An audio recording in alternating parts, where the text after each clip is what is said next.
హల్లెలూయా. So ఇంతవరకు brother Jeremiah గారు అద్భుతమైన రీతిలో దేవుని వాక్యాన్ని బోధించినారు. దట్ ఈజ్ లైక్ అల్టిమేట్ అన్నట్లు. అల్టిమేట్ అంటే ఇంకా అంతకు మించిన గొప్ప ఆత్మీయ అనుభవంలోకి మనం వెళ్ళలేము కదా. క్రీస్తుతో సారూప్యము కలిగి ఉండడానికి మించిన ఆధిక్యత ఏదైనా ఉంటుందా? లేదు. హల్లెలూయా. కానీ మనం కలిగి ఉన్నాం. ఆమేన్. దాన్ని నమ్ముదాం. ఆమేన్. సో మనము క్రీస్తును పోలి ఉన్నాం కాబట్టి, క్రీస్తు సారూప్యత మనకు ఉంది కాబట్టి మన ప్రార్థన చేసే విధానం కూడా క్రీస్తును పోలి ఉండాలి. ఎస్, హల్లెలూయా. సో మన ప్రార్థన కూడా క్రీస్తుని పోలి ఉండాలి. క్రీస్తు ఏ విధంగా అయితే ప్రార్థించారు, ఆయన ఏ విధంగా అయితే మాదిరి ఉంచినారు, ఆయన ఏ ఏ పరిస్థితుల్లో ప్రార్థించారు, ఎప్పుడు ఎక్కడ ప్రార్థించారు అని మనం ఆలోచిస్తే, ఆయన తన స్నేహితులను అంటే తన శిష్యులను తన చుట్టూ ఉన్న వారిని వదిలేసి అనేక మార్లు ఏకాంతంగా వెళ్ళి ప్రార్థించింది. ఏకాంతంగా అరణ్యంలోనికి వెళ్ళి ప్రార్థించింది. హల్లెలూయా. సో మనం ఇప్పుడు ఏకాంతంగా అరణ్యంలోకి వెళ్ళి ప్రార్థించడం కుదురుతుందా? కుదరదు. కాబట్టి ఏకాంతంగా అరణ్యంలోకి వెళ్ళవలసిన పని లేదు, కానీ ఏకాంతంగా ఉండి దేవునికి ప్రార్థించడం చాలా ఇంపార్టెంట్. ఎందుకంటే ఏకాంతంగా ప్రార్థించినప్పుడు there is no disturbance. Amen? ఒక్కరుగా ఉండి ప్రార్థించినప్పుడు డిస్టర్బెన్స్ ఉండదు. నువ్వు నీ దేవుడు. హల్లెలూయా. సో మీ ఇద్దరికి మాత్రమే సంభాషణ ఉంటుంది, మీ ఇద్దరికి మాత్రమే ఒకరినొకరు మాట్లాడుకోవడం ఉంటుంది. హల్లెలూయా. హల్లెలూయా. అయితే మనము ప్రార్థించినప్పుడు దేవుడు మన ప్రార్థన వింటాడని ఎరిగి ప్రార్థించాలి. హల్లెలూయా. మనము కొన్ని విషయాలు ప్రార్థించేటప్పుడు, ప్రభువా దీని సంగతి ఏంటో నాకు తెలియదు కానీ నీ చేతికి అప్పగిస్తున్నాను, మీరు చూసుకోండి, ఇది కరెక్ట్ ప్రార్థన అంటారా? చెప్పండి. ప్రభువా దీని సంగతి నాకు తెలియదు, నువ్వే చూసుకో అని ప్రార్థిస్తే కరెక్ట్ ప్రార్థన అంటారా? కాదు. నీకు నిశ్చయత లేకుండా, నీకు ఆలోచన లేకుండా ప్రార్థిస్తే అది జరగదు. ఇందాక మనం ఏమనుకున్నాము? మనం చేసే ప్రార్థన దేవుడు విని దాన్ని పని ముగిస్తాడు అని నమ్మి ప్రార్థించాల, విశ్వాసంతో ప్రార్థించాల. ఒక ప్రార్థన విశ్వాసము దానికి లేకుండా, అంటే విశ్వాసం అనే పెట్రోల్ లేకుండా మన బండి ముందుకు సాగదు. విశ్వాసం అనే పెట్రోల్ ఉంటేనే ప్రార్థన అనే బండి ముందుకు సాగుతుంది. అప్పుడే మన ప్రార్థనకు జవాబు అన్న గమ్యాన్ని మనము చేరుతాం. హల్లెలూయా. విశ్వాసం లేకుండా, దేవుని వాక్యం చెప్తుంది, విశ్వాసం లేకుండా దేవునికి ఇష్టడుట అసాధ్యము. అందుకే ప్రతి ప్రార్థనకు విశ్వాసాన్ని జోడించాలి. హల్లెలూయా. ప్రతి ప్రార్థనకు విశ్వాసాన్ని జోడించాలి. దావీదు విశ్వాసంతో ముందుకెళ్ళి గొలియాతును ఎదుర్కొన్నాడు. ఆమేన్. విశ్వాసంతో ముందుకెళ్ళి గొలియాతును ఎదుర్కొన్నాడు. గొలియాతును ఏ రోజు కూడా సమఉజ్జిగా ఎంచలేడు. సమఉజ్జి అంటే నాకు ఈయన ఈక్వల్, ఈయన సమము, ఈయన నేను పోటీ పడితే నేను గెలుస్తా అని ఎన్నడూ దావీదు ఎంచలేడు. ఎలా ఎంచిండు అంటే గొలియాతుని ఒక కుక్కలా ఎంచిండు కదా. ఒక కుక్కలా ఎంచిండు దావీదు. గొలియాతుని అసలు కన్సిడర్ చేయలేడు. వాడు ఎంత హైట్ ఉన్నాడు, వాడు ఎంత ట్రైన్డ్ అయి ఉన్నాడు, యుద్ధంలో ఎంత గొప్పగా ఉన్నాడు, వాడి బలగం ఎంత, వాడి కథ ఎంత అని ఆలోచించలేదు. సింపుల్ ఒక మాట అన్నాడు, జీవము గల దేవుని సైన్యములను ధిక్కరించుటకు వీడు సున్నతి లేని ఫిలిస్తీయుడు ఎంతటి వాడు అని ఒక కట్టబట్టుకొని పరిగెత్తిందంట. హల్లెలూయా. అప్పుడు గొలియాత్ ఏమన్నాడు? ఎలా కట్టబట్టుకుని వస్తున్నావు, నేనేమన్నా కుక్కనా అంటే, ఎస్ నువ్వు కుక్కవే. హల్లెలూయా. సో దావీదు విశ్వాసమును పట్టుకొని ముందుకెళ్ళిండు. విశ్వాసమునకు ఆధారమైన దేవుణ్ణి చూసి ముందుకెళ్ళిండు. విశ్వాసమును కర్తను దాన్ని కొనసాగించేవాడిన యేసు వైపు చూస్తూ ఆయన ముందుకు సాగిండు. అప్పుడు దావీదుకు ఏమొచ్చింది? విజయం వచ్చింది. హల్లెలూయా. హల్లెలూయా. దావీదు, ఒకవేళ దావీదు జీవితాన్ని మనం చూసుకుంటే, ఆయన అభిషేకించబడిన తర్వాత అనేక కష్టాల గుండా వెళ్ళిండు. అభిషేకించక మునుపు హాయిగా ఉన్నాడు కదా. అభిషేకించక మునుపు ఆయన తన తండ్రి గొర్రెలను మేపుకుంటూ చాలా హ్యాపీగా ఉన్నాడు. పరిగెత్తుకుంటూ వెళ్ళి గొర్రెల వెంబడి వెళ్ళి తన పిల్లన గ్రోవియా లేదా హార్ప గిటారా పట్టుకొని దేవునికి ఎన్నో కీర్తనలు పాడుతూ చాలా సంతోషంగా ఉన్నాడు. ఎప్పుడైతే సమూయేలు వచ్చి దావీదును రాజుగా అభిషేకించిండో అప్పటి నుంచి కష్టాలు స్టార్ట్ అయిపోయినాయి. హల్లెలూయా. సో కష్టాలు స్టార్ట్ అయిపోయినవి. కష్టాలు స్టార్ట్ కాగానే మనోడు కృంగిపోలేదు. కష్టాలు స్టార్ట్ కాగానే ఎక్కడి నుంచి తన సొంత అన్నదమ్ములే ముందు, నువ్వు ఎక్కడైతే నీ పనిని విడిచిపెట్టి నీ గొర్రెలను సింహాలకు, పులులకు, దొంగలకు అప్పగించి నువ్వు వచ్చి యుద్ధం చూద్దామని ఇక్కడ టైంపాస్ చేస్తున్నావు అని ఎగతాళి చేస్తారు కదా. సో దావీదు అభిషేకించబడిన తర్వాత అనేక విషయాలు ఆయనకు ఎగెన్స్ట్గా మారినవి. కానీ ఎన్ని కష్టాలు వచ్చినా, ఎంత బాధ వచ్చినా దావీదు అంటాడు కదా, నాకు నా నా నా శత్రువులు నన్ను ఎప్పుడు మింగివేద్దునా అని నా వెంట పడుతూనే ఉన్నారు. ఎప్పుడు నా ప్రాణం తీయాలని వారు చూస్తూనే ఉన్నారు. ఎక్కడ నీ దేవుడు ఏమాయను, నీ పాటలు ఏమాయను, నీ సంగీతం ఏమాయని ప్రతిరోజు నన్ను పొడుస్తూ ఉన్నారని దావీదు అనేక కీర్తనలో అంటాడు కదా. అయితే దావీదును మనం జాగ్రత్తగా గమనించి చూస్తే దావీదుకున్న విశ్వాసము ఏ రీతిలో ఉంది అంటే ఆయన ఏనాడు దేనికి విరవలేడు, దేనికి భయపడలేదు. హల్లెలూయా. సో ఇందాక మాట్లాడిన గొలియాతుకు భయపడలేదు. దాని తర్వాత తన మామ అయిన ఎవరు, రాజు కదా, రాజు తరమడం స్టార్ట్ చేసిండు. ఎంతగా తరమడం స్టార్ట్ చేసిండంటే ఎక్కడ దొరికితే అక్కడ చంపేద్దామని తరమడం స్టార్ట్ చేసిండు. హల్లెలూయా. అయితే అప్పుడు కూడా దావీదు తన విశ్వాసాన్ని పోగొట్టుకోలేడు. ఏమంటాడంటే, నేను ఇరుకులో నుండి నేను మొర్ర పెడితిని, ఆయన నాకు ఉత్తరం ఇచ్చిండు. ఎక్కడి నుంచి అంట, విశాల స్థలంలో నుంచి. హల్లెలూయా. పాట ఉంది కదా, ఇరుకు నందుండి నేను ప్రభువుకు మొర్ర పెట్టి తిని, విశాల స్థలమందాయన నాకు ఉత్తరమిచ్చెను, ప్రభువు నాకు తోడై ఉన్నాడు, నేను భయపడను, నరులేం చేయగలరు. నరులు ఏం చేయగలరు? నాకు సహాయము దేవుడై ఉండగా నేను ప్రార్థిస్తే విశాలతను నాకు కలుగజేసి దేవుడు నాకు ఉండగా, నేను ఇరుకులో ఉన్నప్పుడు, నేను ఇబ్బందుల్లో ఉన్నప్పుడు, నేను ప్రార్థన లేకుండా లేను, నా ప్రార్థనలకు జవాబిచ్చే దేవుడు నాకు ఉన్నాడు అని దావీదు ప్రార్థించినప్పుడు ఆయన విశాలతలో నుంచి దావీదుకు జవాబిచ్చిండు. హల్లెలూయా. సో మన జీవితంలో కూడా ఎన్ని చుట్టూరా మనకు ఎన్ని నెగిటివ్ పాయింట్స్ ఉన్నా, ఎంతమంది శత్రువులు మన వెంటబడ్డా, ఎంత చావు మనల్ని తరుముతూ ఉన్నా, చావు లాంటి సిచ్యువేషన్ మనం తరుముతూ ఉన్నా, విశ్వాసమును బట్టి నువ్వు దేవుణ్ణి ప్రార్థిస్తే ఆయన నీ ఇరుకులో నుంచి నిన్ను విశాలతలో తీసుకెళ్లే దేవుడు మనకున్నాడు. హల్లెలూయా. హల్లెలూయా. ఆయన మనల్ని విశాలతలో నడిపిస్తాడు. ఆయన మార్గం రాజమార్గంలో దేవుని వాక్యం సెలవిస్తుంది. హల్లెలూయా. రాజమార్గంలో మనల్ని నడిపిస్తాడు. ఇందాక మన బ్రదర్ చెప్పినట్లు మనం దేవుని పోలి ఉన్నాం కనుక మన ఆలోచనలు కూడా దేవుని పోలి ఉండాలి. మన థింకింగ్, మన థాట్ ప్రాసెస్ కూడా హై లెవెల్ థాట్ ప్రాసెస్ ఉండాలి. హల్లెలూయా. దావీదుని చూస్తే నాకు చాలా భలే అనిపిస్తుంది. ఆయన ఎప్పుడు కూడా లో లెవెల్ మాటలు మాట్లాడలేదు. ఏమంటాడు, నా దేవుని కార్యములు దొడ్డవి అంటాడు, గొప్పవి.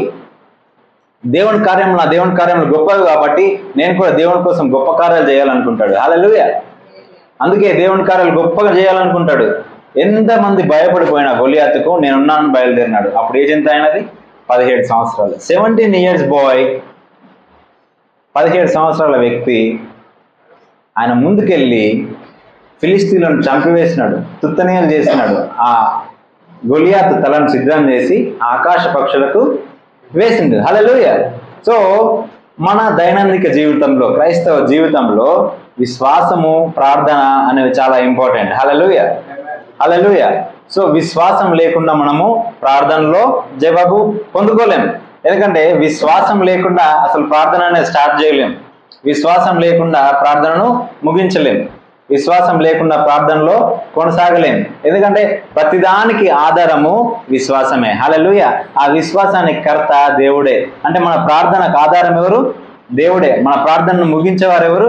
దేవుడే. సో మన ప్రార్థనలో ప్రతి ప్రార్థన కూడా విశ్వాస సహితమైనది ఉండాలి. విశ్వాస సహిత ప్రార్థన రోగిని స్వస్థపరుచునని యాకోబులో ఉంది. హల్లెలూయా. యాకోబు గ్రంథంలో మనము చదివినట్లయితే 5 అధ్యాయం 16, 17, 18 వచనంలో ఒకసారి చూడండి. యాకోబు రాసిన పత్రిక 5 అధ్యాయం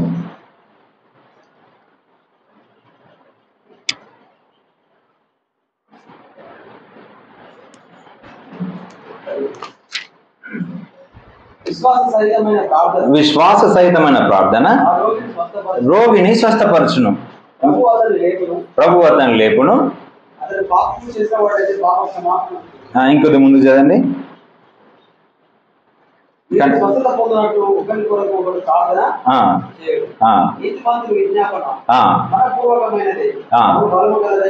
హల్లెలూయా. సో ప్రార్థన రోగిని స్వస్థపరుస్తుందని దేవుని వాక్యం సెలవిస్తుంది. హల్లెలూయా. విశ్వాస సహితమైన ప్రార్థన రోగిని స్వస్థపరుస్తుంది. అయితే ఇంకాస్త మన ప్రార్థన బలం కలిగి ఉండాలి అంటే అక్కడ 17వ వచనం ఉంది, నీతిమంతుని ప్రార్థన బహుబలము కలది. హల్లెలూయా. నీతిమంతుని ప్రార్థన ఎటువంటిది? బహుబలం కలది. మరి మనం నీతిమంతులమేనా? ఎస్. హల్లెలూయా. నిజంగానా? గుండె మీద చేసుకుని చెప్పగలుగుతామా నీతిమంతులమేనా? హల్లెలూయా. ఒకవేళ ఆ నీతిమంతులము అని మనకు తెలియకపోతే ఈరోజు తెలుసుకోవాలి మనం నీతిమంతులం. ఆమేన్. ఎందుకంటే మన దుర్నీతినంతా క్రీస్తు శిలువలో భరించి మన కోసం ఆయన శాపమై ఆయన నీతిని మనకి ఇచ్చినాడు. నీతిని దానముగా ఇచ్చాడని దేవుని వాక్యం సెలవిస్తుంది. హల్లెలూయా. రోమీయులకు రాసిన పత్రిక ఇందాక చదివిన 8వ అధ్యాయంలో ఆయన ఎవరినైతే ఎన్నుకున్నాడో వారిని నీతిమంతులుగా తీర్చిండని. ఆయన మనల్ని నీతిమంతులుగా తీర్చినాడు. దేవుడు మనల్ని నీతిమంతులుగా తీర్చిండు. కాబట్టి మనం అందరం ఎవరం ఇప్పుడు? నీతిమంతులం. రైట్. హల్లెలూయా. ఈ నిశ్చయతలో ఉన్నాం కదా, మనము ఈ నిజంలోకి వచ్చాం కదా, మనం ఎవరము? నీతిమంతులం. ఇప్పుడు మనం చేసే ప్రార్థన ఎటువంటిదంట? మనం చేసే ప్రార్థన ఎటువంటిది? బహు బలం కలిగింది. హల్లెలూయా. సో బహు బలం కలిగిన ప్రార్థన మనం చేస్తున్నాం. సప్ప ప్రార్థనలు చేయట్లేము. కొంతమంది సప్ప ప్రార్థనలు చేస్తారు కదా. ఎన్నిసార్లు చేస్తున్నావు ఆ ప్రార్థన అంటే 3 సార్లు చేస్తున్నా సార్. ఎప్పుడెప్పుడు చేస్తున్నావు అని అడిగితే మార్నింగ్ బ్రేక్ఫాస్ట్కి, మధ్యాహ్నం లంచ్కి, ఈవినింగ్ డిన్నర్కి 3 సార్లు ప్రార్థన అయిపోయింది. తప్పు చెప్పట్లేదు, ఆయన అబద్ధం ఆడట్లేదు, నిజమే చెప్తున్నాడు. కానీ అదేం ప్రార్థన? అది సప్ప ప్రార్థన. సో ఉత్తుత్తి ప్రార్థన అది. తండ్రి నీకు స్తోత్రం, ఆహారం ఇచ్చిన వందనాలు, లేని వారికి దయచేయండి, తినుచుండే బలశక్తిని దయచేయండి. ఆమేన్ కదా. అందరు చేస్తారు. ఆఖరికి మన తన పేరు సారా కూడా చేస్తారు, మా పిల్లలు కూడా చేస్తారు కదా. ఎంత ఇది కామెడీ ప్రార్థనలు. సో కామెడీ ప్రార్థనలు చేయడానికి లేము మనం. హల్లెలూయా. మన ప్రార్థన ఎటువంటిది? బలం కలిగింది. హల్లెలూయా. మనం బలం కలిగిన ప్రార్థన చేయాలి. ఆమేన్. ఒక ఆయన ప్రార్థన చేసిందంట. ఏమని ప్రార్థన చేసింది తెలుసా? ప్రభువా ఈ దేశాన్ని నాకు ఇవ్వు, లేకపోతే నన్ను తీసుకుపో. ఏమని ప్రార్థన చేసిండు? ఈ దేశాన్ని నాకు ఇవ్వు, లేదంటే నన్ను తీసుకుపో అన్నాడు. స్కాట్లాండ్ దేశం అంతా క్రైస్తవ దేశంగా మారడానికి ఆ ఒక్క ప్రార్థన కారణం. హల్లెలూయా. స్కాట్లాండ్ దేశము ఒకప్పుడు దేవుని ఎరగని దేశం, కానీ స్కాట్లాండ్ దేశాన్ని అంతా నాకు ఇయ్యి ప్రభు అని ఆ ఒక్క మిషనరీ చేసిన ప్రార్థన స్కాట్లాండ్ దేశం అంతా కూడా అందరు దేవుని ఎరిగిన ప్రజలు అయిపోయి క్రైస్తవ దేశంగా మారిపోయింది. బలము కలిగిన ప్రార్థన. హల్లెలూయా. హల్లెలూయా. మనం అనేక సార్లు అనేక గొప్ప దైవజనుల సాక్ష్యాలు వింటాం కదా. ఒకరోజు భక్త సింగ్ గారంట హోటల్కి వెళ్ళినారంట. ఎక్కడికి వెళ్ళినారు? హోటల్కి. ఆయన సబార్డినేట్ అసిస్టెంట్ పాస్టర్, ఆయన ఇద్దరు వెళ్ళి అయ్యగారు చెప్పారంట అసిస్టెంట్ పాస్టర్కి, వెళ్ళి నువ్వు ఆర్డర్ చెప్పిరాపు అన్నాడంట. ఏంటంట? ఆర్డర్ చెప్పిరాపు. ఇద్దరికి తెలుసు ఇద్దరి దగ్గర డబ్బులు లేవని. ఆయన పాస్టర్, అసిస్టెంట్ పాస్టర్, ఈయనకు తెలిసి మరి నన్ను పంపిస్తున్నాడు కావాలని. ఇప్పుడు ఎట్లా చేయాలా? పైసలు లేవని తెలుసు ఈయన దగ్గర, నా దగ్గర ఎక్కడికి వస్తే ఆయననే కదా ఇయ్యాలి. ఆయన దగ్గర లేవు, ఈయన దగ్గర లేవు. కానీ ఆయన కౌంటర్కి వెళ్ళి ఒక ప్లేట్ ఇడ్లీ, ఒక ప్లేట్ సాంబార్, ఒక ప్లేట్ అని చెప్పే లోపు ఒక వ్యక్తి వచ్చిందంట. ఒక వ్యక్తి వచ్చి, అయ్యగారు మీరు భక్త సింగ్ గారితో ఉంటారు కదా అంటే, అవును. ప్రైజ్ లాడ్ అంటే, ప్రైజ్ లాడ్. ఎక్కడికి వచ్చినారు అంటే, అయ్యగారు నేను భోజనానికి వచ్చినాం అన్నాను. ఓకే, ఈరోజు మీ బ్రేక్ఫాస్ట్ నేను పే చేస్తాను అని చెప్పి ఆయన డబ్బులు కట్టి వీరికి టోకెన్ ఇచ్చి వీరు బ్రేక్ఫాస్ట్ చేసి వెళ్ళిపోయినారు. హల్లెలూయా. సో ఈ ప్రార్థన చేశారు. అసలు విశ్వాసం ఉందా? అసలు విశ్వాసాన్ని ఉపయోగించకుండానే వాళ్ళు ఆ నిశ్చయతలో ఉన్నారు దేవుడు కార్యము చేస్తాడని. ఆ ప్రార్థన ముందే జరిగిపోయింది. ప్రభువా నువ్వు సమస్తము మాకు అనుగ్రహించేవాడవు. ఏమి తిందుమో, ఏమి ధరించుకుందుమో, ఏమి తాగుదుమో అని చింతించొద్దు. ఈ రోజు చింత ఈ రోజుకి చాలు, రేపటి చింత రేపటి కథ రేపు చూసుకుంటది. ఆ నిశ్చయతలోకి, ఆ అవగాహనలోకి, ఆ లెవెల్లోకి వాళ్ళు వెళ్ళిపోయినారు. హల్లెలూయా. సో మన ప్రార్థనకు కూడా ఈ రోజు విషయాలకు సంబంధించినవి ఉండకూడదు. ఆమేన్. మనకున్న అవసరాల గురించి ప్రార్థన ఉండకూడదు, కానీ ముందు జరగబోయే గొప్ప విషయాల గురించిన ప్రార్థన ఉండాలి. హల్లెలూయా. ముందు ఏం జరగబోతుంది గొప్పగా చెప్పండి. ముందు భూమి వేండ్రముతో కాలిపోవడానికి సిద్ధంగా ఉంది, వేచి ఉంది. భూమి కాలిపోవడానికి సిద్ధంగా ఉంది. భూమి ఎండైపోవడానికి, అంతమైపోవడానికి సిద్ధంగా ఉంది. ఆ అంతంలో నుంచి మనం ప్రత్యేకించబడి దేవుణ్ణి చేరుకోవాలి అన్న ఆ అవగాహనలోకి వచ్చి ఈ అంతమయ్యే భూమిలో నుంచి అనేక మందిని బయటకు తీసుకురావాలన్న ప్రార్థన ఉండాలి. హల్లెలూయా, హల్లెలూయా. మరి ఈ ప్రార్థనలు ఏం చేద్దామయ్యా? మీకు ఇవన్నీ మేము ఈ మొత్తం లిస్ట్ అంతా రాసుకొచ్చుకున్నాం, పేపర్లు నింపేసినాం. ఏం చేద్దాము అంటే ఇవన్నీ దేవునికి తెలుసు. హల్లెలూయా. అవన్నీ మీకు అవసరమని మీ పరలోకపు తండ్రి ఎరిగి ఉన్నాడు. అవన్నీ మీకు అనుగ్రహిస్తాడు. ముందు ఆయన రాజ్యం, ఆయన నీతిని వెదకుడి. ముందు ఆయన రాజ్యమును, ఆయన నీతిని వెదకుడి. హల్లెలూయా. క్రైస్తవ బిడ్డలమైన మనము, మనకే దేవుని రాజ్యపు అవగాహన లేకపోతే ఇతరులకు దేవుని రాజ్యం గురించి ఏమని చెప్తాము? మనము క్రైస్తవులో ఉన్నామంటే అందరు అంటారు, మీరు ఆ మతంలో దిగిర్రు, ఆ మతంలో మునిగిర్రు, ఆ మతం పట్టిర్రు అంటారు కదా. మన సైడ్, మా సైడ్ అంటే మతం పట్టినా నువ్వు కూడా అంటారు.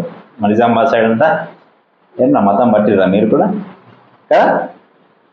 చాలా సైడ్ హైదరాబాద్లో కూడా మారిపోయినావా కదా, అలా మునిగినావా, రకరకాల లాంగ్వేజ్ ఉంటుంది. కానీ మనం ఒక మతంలోనికి రాలేం, మనం ఒక రాజ్యంలోకి వచ్చినాం. హల్లెలూయా, హల్లెలూయా. అందుకే ఆయన రాజ్య వారసులం. మన పౌర స్థితి ఎక్కడ ఉందంట? పరలోక రాజ్యంలో ఉంది. ఆమేన్. మనం ఒక రాజ్యంలో ఉన్నాము. మనం రాజ్యంలో ఉన్నప్పుడు రాజ్యపు నియమాలు మనకు తెలియాలి, రాజ్యపు కట్టుదలు మనకు తెలియాలి, మన రాజు ఎవరో తెలియాలి. హల్లెలూయా. సో మనకు రాజు ఎవరో తెలుసు, మన రాజ్యపు నియమాలు తెలుసు. అప్పుడు మనం ఈ లోక సంబంధమైన రాజ్యాన్ని వదిలేసి పరలోక రాజ్య సంబంధమైన విషయాలు ఇతరులతో పంచుకోవడం స్టార్ట్ చేస్తాం. పరలోక సంబంధమైన విషయాల గురించే ప్రార్థించడము స్టార్ట్ చేస్తాం. హల్లెలూయా, హల్లెలూయా. పరలోక సంబంధమైన విషయాలు అందుకే బైబిల్ చెప్తుంది, మీరు పైనున్న వాటినే వెతుకుడి, కిందున్న వాటిని వెతకద్దు. మన ప్రార్థనలో కూడా పైనున్న వాటిని వెతుకుదాం. రోగం గురించి ప్రార్థించాలంటే డిఫరెన్స్ చెప్తాను. పైనున్న వాటికి కిందున్న వాటికి ప్రార్థన డిఫరెన్స్. మాకు రోగం ఉందనుకోండి,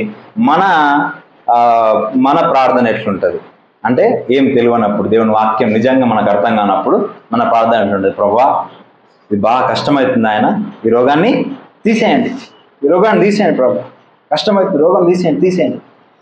ఎప్పుడు చూడు ఇదే ప్రార్థన ఉంటుంది, రోగం తీసేయండి అని. ఇది మనకు నిజంగా దేవుని వాక్యం ఇందాక అయ్యగారు చెప్పినట్లు అది అర్థం కానప్పుడు. ఇప్పుడు అర్థమైంది కదా. ఇప్పుడు వ్యాధి వచ్చినప్పుడు ఏం చేయాలంటే, ప్రభువా ఈ వ్యాధి నాలో ఉండడానికి వీలు లేదు. డిఫరెన్స్ చూసిర్రా? ఇందాక ప్రభువా తీసే ప్రభువా, ఇప్పుడు ఉండడానికి వీలు లేదు. సంపూర్ణ ఆరోగ్యం నేను పొందుకున్నాను. ఆమేన్, హల్లెలూయా. ఇది ఎట్లుంది, అది ఎట్లుంది? నాతో ఒక ఆయన అన్నాడు, అట్లా అడగడం తప్పండి, అట్లా ప్రార్థన చేయడం తప్పు. ఏంటంటే అట్లా ప్రార్థన చేయడం తప్పు. నువ్వెవరు దేవుని చిత్తాన్ని కాదనడానికి? అది నేను అన్నాను, సరే నీ విషయంలో దేవుని చిత్తంలో రోగిగా ఉండాలని ఉందేమో, నా విషయంలో మాత్రము లేదు. నేను ప్రియుడైన కుమారుడు అని తండ్రికి, నేను ఆయన బిల్లావర్డ్ చిల్డ్రన్, ఆయన బిల్లావర్డ్ చైల్డ్ ఆఫ్ గాడ్. మేమంతా దేవుని పిల్లలము, తన స్వకీయ జనాంగము. ఆయన సంపాదించుకున్న సంపాదన నన్ను కొన్నాడు తన రక్తం ఇచ్చి. నేను ఇంకా రోగి ఉండటం ఆయనకి ఇష్టం లేదు అన్న. ఆయన ఏ మస్తు మాట్లాడుతున్నావు నువ్వు అన్నాడు. నేను మాట్లాడేది నిజం అన్న. సరే అని ఒప్పుకోవడానికి ఆయన యాక్సెప్ట్ చేయట్లేదు. కానీ డిఫరెన్స్ చూడండి. నేను ఈ అవగాహనలోకి వచ్చిన కొత్తలో మా సిస్టర్ అవుతుంది, మా సీనియర్, చాలా క్లోజ్.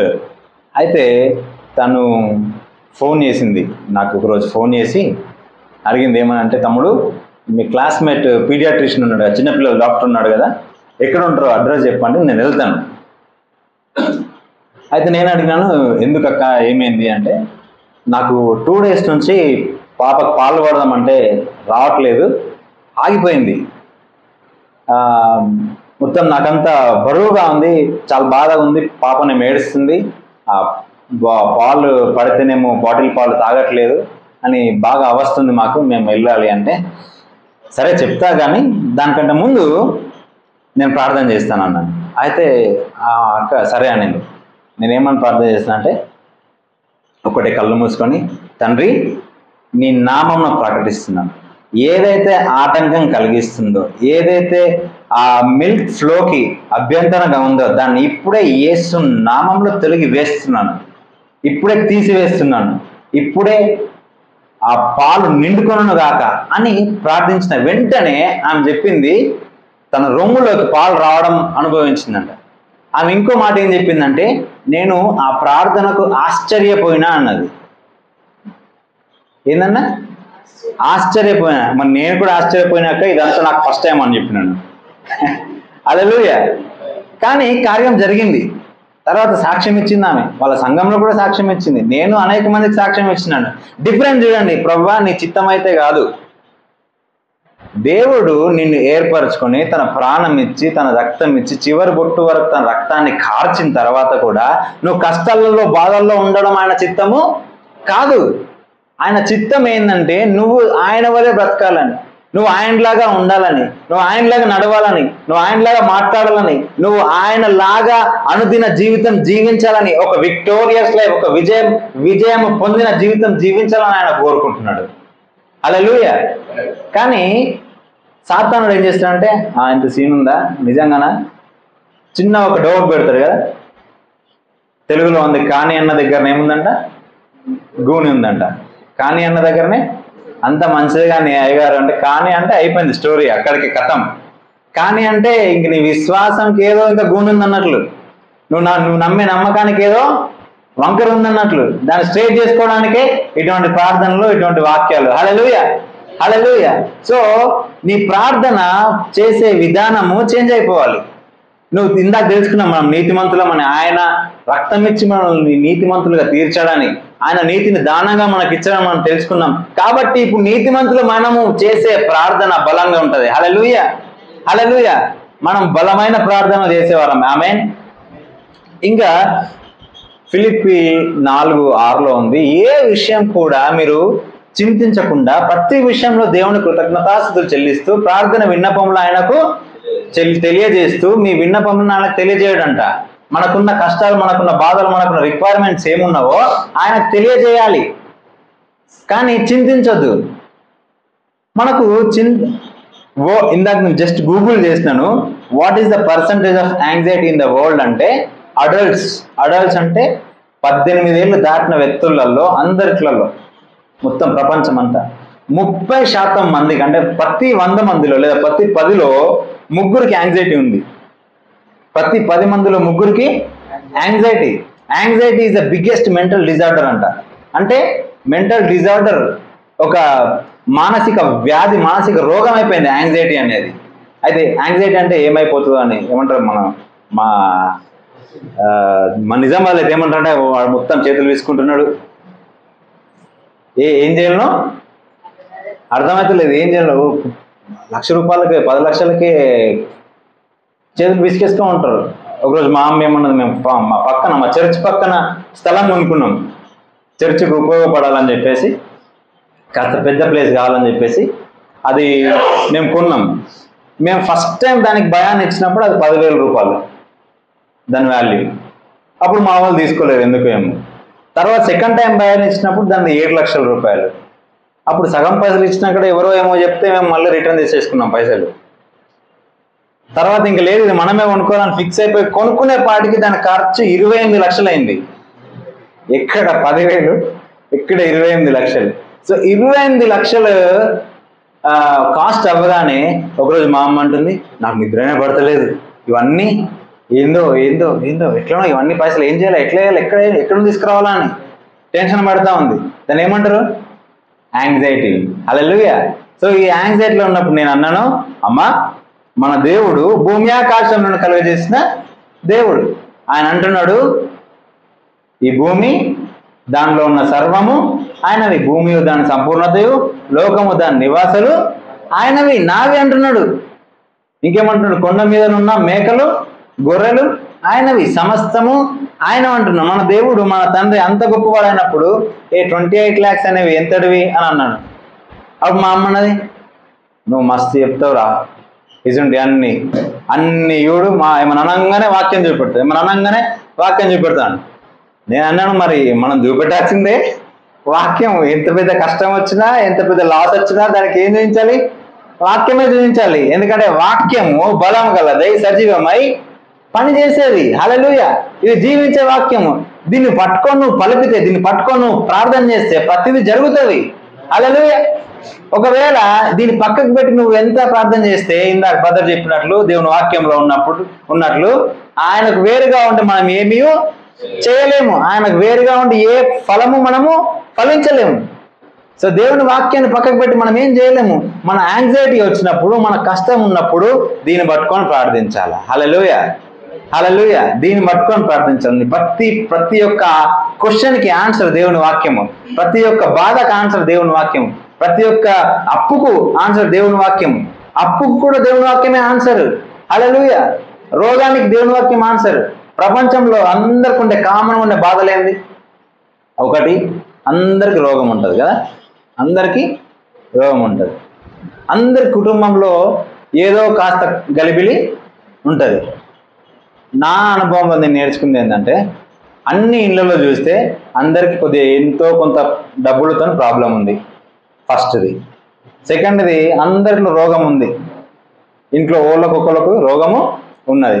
థర్డ్ది, రోగం ఉండి రోగం లేకుండా, అంటే ఆరోగ్యం ఉండి ఆస్తి ఉండి ఉన్నవాడికి ఇంట్లో చాలా పోరాటాలు ఉన్నవి, అసమాధానం ఉన్నది.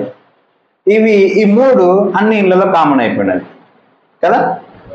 ఏ ఇంటిని మనం ముట్టి మీ ఇంట్లో ఏముంది అంటే అంటారు కదా, ఇంటింటికి మంటి పోయే, ఇంటింటికి మంటి పోయే.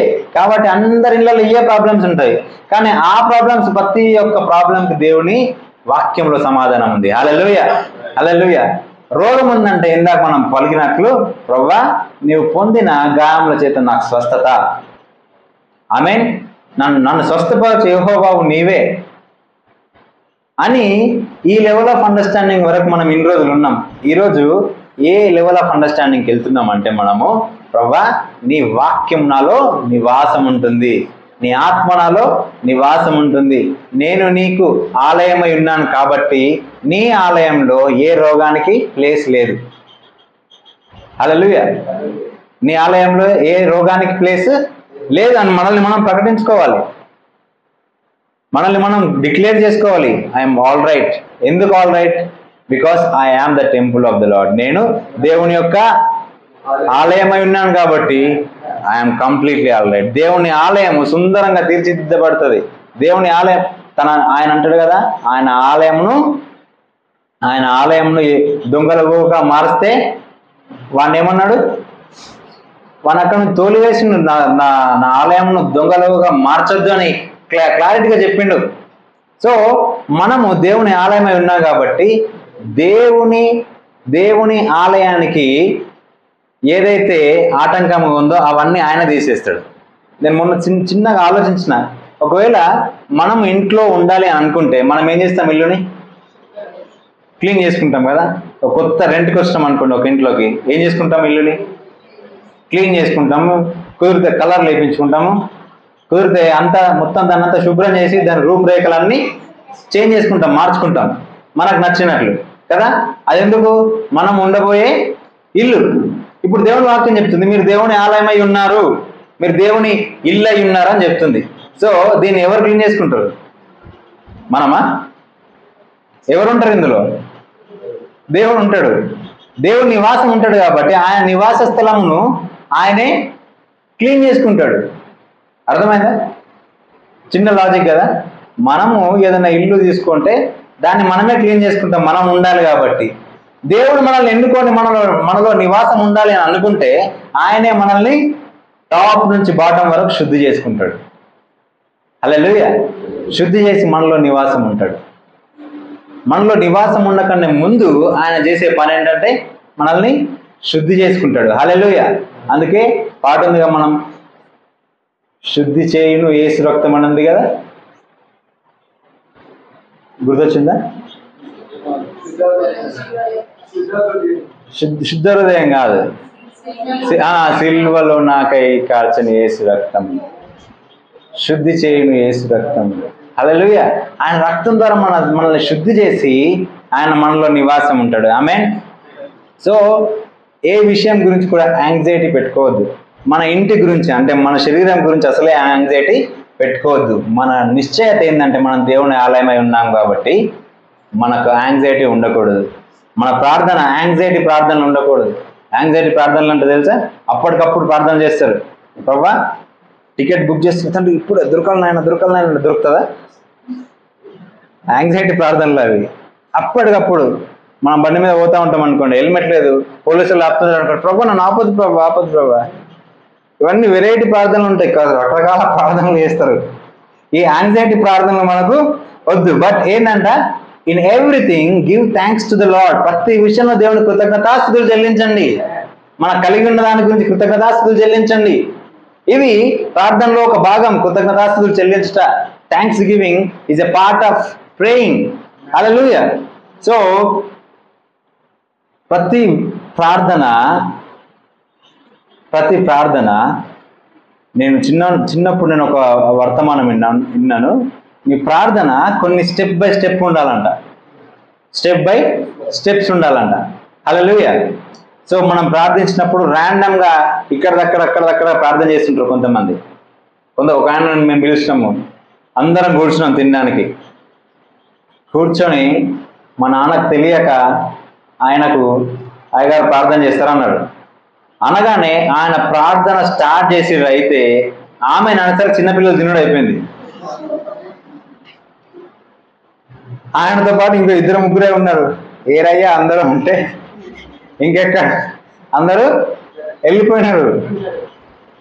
సో ఆయన ప్రార్థన సమయం సందర్భం లేకుండా ప్రార్థన చేయగలంటే అంటే ఆయన మనసులో ఒకటి ఉంది, అది రెగ్యులర్ ప్రార్థన అయిపోయింది. సో అట్లా కొన్ని టైం లేదు సందర్భం లేకుండా ప్రార్థన చేస్తూ ఉంటారు. అటువంటి ప్రార్థనలు మనము చేయకూడదు. హల్లెలూయా. సో అయితే మనము ఇటువంటి విజ్ఞాపన ప్రార్థనలు చేసేటప్పుడు, ఇండివిజువల్గా ప్రార్థన చేసేటప్పుడు కొన్ని స్టెప్ బై స్టెప్ ప్రార్థనలు చేయాలని నేను ఒక వర్తమానం విన్నాను. అందులో 7 మెట్ల ప్రార్థన అని ఉంది. హల్లెలూయా. సో 7 మెట్ల ప్రార్థన అంటే మనం ప్రార్థన స్టార్ట్ చేసినప్పుడు స్తుతి మెట్టు అంట. ఏంటంటే స్తుతి మెట్టు అంటే ప్రార్థన స్టార్ట్ చేయగానే దేవునికి స్తుతులు అర్పించాలి. తండ్రి నీకు స్తోత్రాలు చెప్పే కొన్ని నిమిషాలు స్తోత్రాలు చెప్పిన తర్వాత 2వ మెట్టు కృతజ్ఞతా మెట్టు. ఏంటంటే థ్యాంక్స్ గివింగ్ మెట్టు. ఆయన చేసిన మేళ్ళన్నిటిని బట్టి, ఆయన కాపుదలను బట్టి మనము థ్యాంక్స్ గివింగ్ ఇస్తూ వెళ్ళాలి దేవునికి. 3వ మెట్టు విన్నపాలు. థ్యాంక్స్ గివింగ్ అయిపోయిన తర్వాత విన్నపాలంట. ఏం చేయాలి?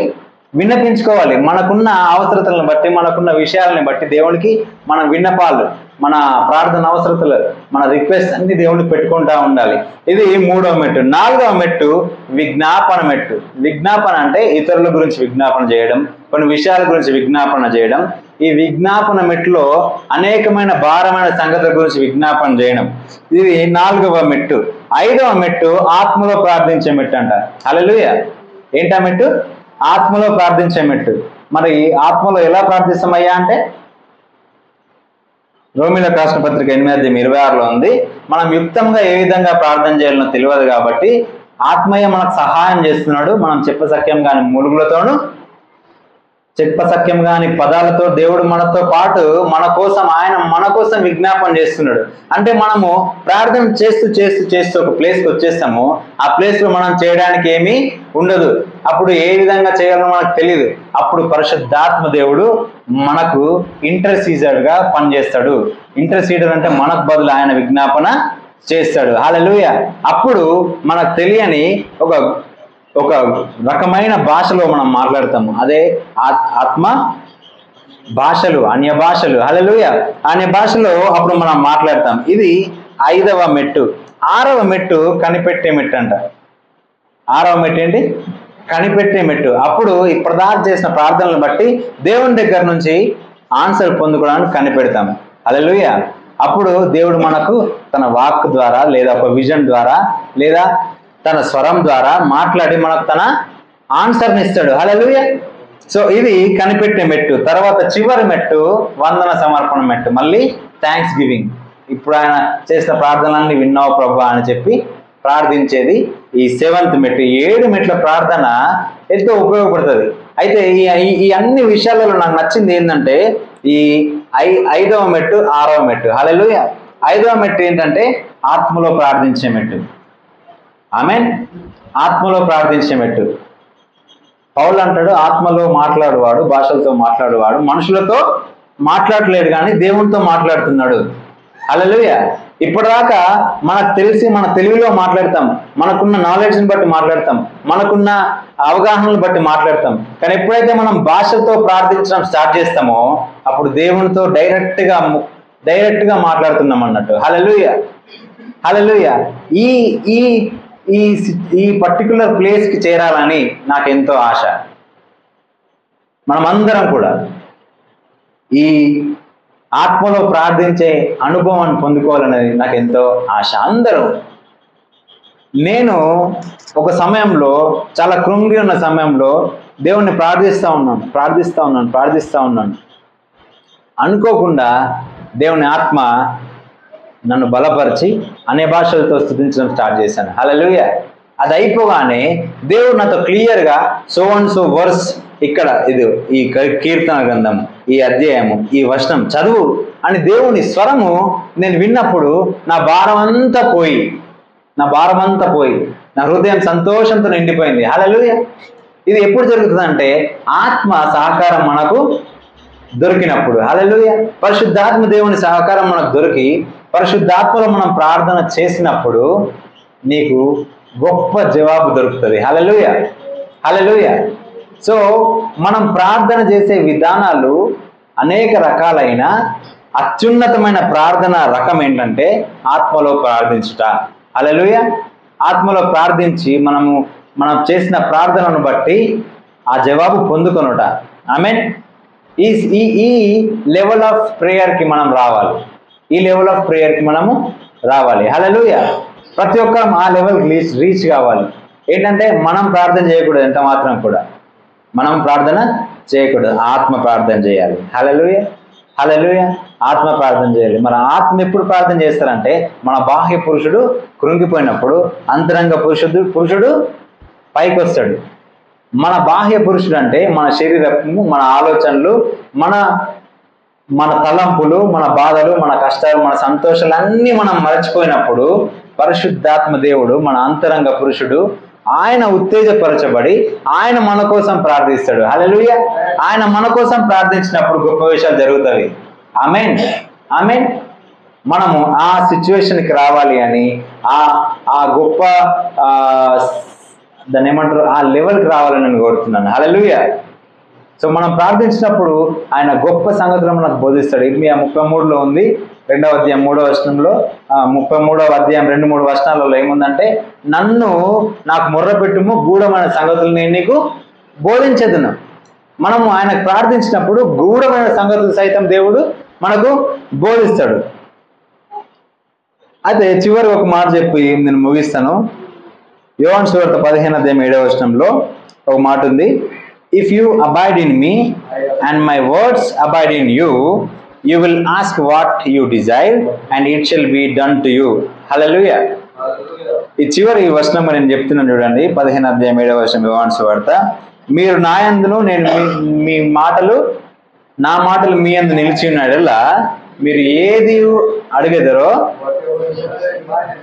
చదవండి. ఒకసారి చదవండి. తెలుగు చదవండి. నా యందు మీరును మీ యందు నా మాటల్లో నిలిచి ఉన్న ఎడల మీకేది ఇష్టమగునో అడుగుడి, అది మీకు అనుగ్రహించబడును. ఇందాక మనమందరం ఎక్కడున్నాము అని బ్రదర్ చాలా చాలా చక్కగా చెప్పినాడు. మనం యేసు క్రీస్తులో ఉన్నాం. హల్లెలూయా. మొదటి యోహాను 5:20 దేవుని కుమారుడైన యేసు క్రీస్తును సత్యవంతుని అందు మనము ఉన్నాం. హల్లెలూయా. మనం యేసు క్రీస్తులో ఉన్నాం కాబట్టి మనకి ఏది ఇష్టమైనది అడుగుతామో అది తండ్రి వలన మనకు అనుగ్రహించబడుతుంది. అది మనకు తండ్రి వలన అనుగ్రహించబడుతుంది. మనం దేవునిలో నాటబడి ఉన్నాం. మనం ఆయనలో నిలవబడి ఉన్నాం. మనము ఆయన ఏకమై ఉన్నాం. తండ్రి నేను ఏకమై ఉన్నలాగునో మీరును నా యందు ఏకమై ఉన్నారని దేవుడు చెప్తున్నాడు. ఈ 15వ యోహాను సువార్త మొత్తం చదివితే ఆయన మనలో ఎలా ఏకమై ఉన్నాడో, తండ్రి ఆయనలో ఏకమై ఉన్నాడో, మనము ఆయన తండ్రి అందరం కలిసి ఏ విధంగా ఏక శరీరమై ఉన్నామో ఈ 15వ సువార్త యోహాను సువార్త చాలా బాగా చెప్తుంది. కాబట్టి మరొకసారి చెప్తున్నాను, మనము దేవుని యందు నిలిచి ఉన్నాం. హల్లెలూయా. మనము దేవుని యందు నిలిచి ఉన్నాం కాబట్టి మనం ఏది అడుగుతామో అది మనకు అనుగ్రహించబడుతుంది. మనం ఏది అడుగుతామో అది మనకు అనుగ్రహించబడుతుంది. మరలా చెప్తున్నాను, మనం ఏది అడుగుతామో అది అనుగ్రహించబడుతుంది. ఎప్పుడంటే మనం ఆయనలో నిలిచి ఉన్నప్పుడు, ఆయన మాటలు మనలో నిలిచి ఉన్నప్పుడు. హల్లెలూయా. హల్లెలూయా. మనలో ఆయన మాట నిలిచింది. ఆమేన్. మనలో దేవుని వాక్యం పనిచేస్తుంది. ఆమేన్. కాబట్టి ఆయన మాట మనలో ఉంది. మనం ఆయనలో నిలిచి ఉన్నాం. మనం యేసులో ఉన్నాం ఇప్పుడు. కాబట్టి మనం ఏది అడుగుతామో అది మనకు అనుగ్రహించబడుతుంది. హల్లెలూయా. మనకు అనుగ్రహించబడుతుంది. హల్లెలూయా. సో దేవుని మాట ఉత్తుత్తి మాటలు కాదు. దేవుడి మాట నిశ్చయతతో కూడిన మాట. దేవుని మాట రూఢిపరిచే మాట. దేవుని మాట ఇట్స్ వర్కింగ్. అది నిశ్చయత అంటే ఇంకా షూరిటీ. హల్లెలూయా. దేవుని మాటలో షూరిటీ ఉంది. ఆయన అన్నాడు, మీరు ఏది అడుగుతారో అది ఇస్తానన్నాడు. మనము ఏది అడగబోతున్నామో దాన్ని ఒక్కసారి జ్ఞాపకం చేసుకుందాం. మనము నాకేది కావాలి అని నీ మనసులో ఏదైతే ఉందో ఈ సత్యంలో నువ్వు ఉండి నువ్వు ప్రార్థిస్తే, ఏంటా సత్యం అంటే నువ్వు క్రీస్తులో ఉన్నావు, క్రీస్తు మాటలు నీలో ఉన్నాయి కాబట్టి నువ్వు ప్రార్థించి నీకు అనుగ్రహించబడుతుంది. హల్లెలూయా. హల్లెలూయా. ప్రార్థించుకుందాం, కళ్ళు మూసుకుందాం. Father, we thank you for this wonderful words lord. తండ్రి, నీ వాక్యం మాలో నిలిచిన్నది కనుక, నీ ఆత్మ మాలో ఉంది కనుక, మేము నీలో నాటబడి ఉన్నాం కనుక ప్రభా, మేము ఏదైతే అడుగుతామో అది మేము పొంది ఉన్నామని నమ్ముచున్నాం. అది మాకు అనుగ్రహించబడుతుంది నాయన. అది ఏదైనా సరే, అది ఎంత కష్టమైన ఆస్క్ అయినా సరే, you will make it happen lord. అది మా యొక్క సామర్థ్యంను మించి అయినా సరే నువ్వు మాకు అనుగ్రహిస్తున్నావు. నన్ను అడుగుము, జనములను నీకు సొత్తుగా ఇస్తాను, బోధిగంతంలో స్వాస్థ్యముగా ఇస్తానని ఈ వాక్యం సెలవించింది. ప్రభా, మా హృదయంలో ఉన్న వాంఛలను తీర్చే దేవుడే ఉన్నావు నాయన. ఇక్కడ చేరి ఉన్న ప్రతి ఒక్కరి వాంఛను మీరు తీర్చే దేవుడే ఉన్నారు. వారి యొక్క ప్రతి పరిస్థితిని మార్చే దేవుడవే ఉన్నావు నాయన. నీకు అసాధ్యమైనది ఏది లేదు నాయన. వారు అనుకుంటున్నారేమో ఇది నాకు అసాధ్యము, నేను దేవుని ముందు పెడితే దేవుడు నాకు సహాయం చేస్తున్నాను అనుకుంటున్నాయేమో. అలా కాదు నాయన. In one go you will make it happen. With one word you have created the entire universe. Like the same way, in one go you will make their things happen, Lord. అది ఎన్ని సంవత్సరాల నుంచి ప్రభా ఎదుగో అదొక pending గా పడిపోయినా సరే, you are going to make it happen. 100 రోజుల కష్టము ప్రభా ఒక్క రోజు కృపతో నువ్వు తీర్చివేస్తావు నాయన. ఎన్నో రోజుల శ్రమ ప్రభా, ఎన్నో రోజుల వేదన, ఎన్నో రోజుల ప్రభా ఎదుగో ఆ ఎదురు చూపును నువ్వు ఈరోజు తీరుస్తున్నావు. వారి యొక్క హృదయములను, వారి హృదయ వాంఛలను తీర్చే దేవుడు, వారి హృదయాలను నిలబెట్టే దేవుడు ఉన్నాను. నీకు వందనాలు. ప్రభా ఇదిగో నువ్వు మాతో ఉన్నావని, నువ్వు మాలో ఉన్నావని, నువ్వు మాతో కార్యం చేయించగలవని, నువ్వు మాలో కార్యం చేస్తున్నావని ప్రభా మేము నమ్ముతున్నాం నాయన. ప్రభా నీ వాక్యమును బట్టి ప్రార్థిస్తున్నాం కనుక ప్రభా మా ఆశలను తీర్చే దేవుడు నీవు ఉన్నావు, మమ్మల్ని నడిపిస్తున్నావు కనుక సమస్త మహిమ నీకు అర్పిస్తూ నజరేయుడైన యేసు నామమున అడుగుచున్నాం తండ్రి. ఆమేన్ ఆమేన్.